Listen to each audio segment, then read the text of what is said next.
So this is a position to work on overhead motion and specifically working on the arms out to the side. So a lot of people have pain coming this way. So instead of coming up this way, we're just gonna do it on the down. So you're gonna be laying down on the floor, knees bent, and I'm gonna take my arms straight overhead as high as comfortable, right? So let's say I get pain here. This would be where I would stop, and I'm gonna come down wide. And as I come down wide, I wanna feel like I'm kind of sucking my shoulder blades down away from my ears. And then once I get to the bottom where my elbows are getting kind of close to my side, or if I get an increase in pain, I'm gonna start over, right? Now ideally, I don't usually give this to people unless their hands are touching the ground. They're usually not ready for it. So typically, I'm gonna get my hands at least close to the ground, and then coming down, my elbows are bent, I'm pulling my shoulder blades away from my ears and kind of sucking down. It's okay if you're a little tight, your hands come off the ground, but you do probably want your elbows on the ground.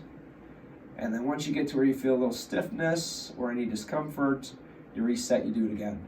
One important piece is just gonna be the way you control your lower back. So because I'm going overhead and I'm gonna be a little stiff, my back's gonna wanna shoot up off the ground. You might even see my rib cage jump forward.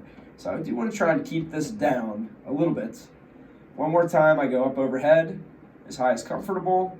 I'm gonna come down, scraping the back of my hands against the floor, and ideally my elbows against the floor. Now if I'm stiff, and the back of the hands come up a little bit, that's okay. But no, the goal is to try and get them towards the floor as I squeeze in to where I feel like I'm about as far as I can go, or my hands are really coming up.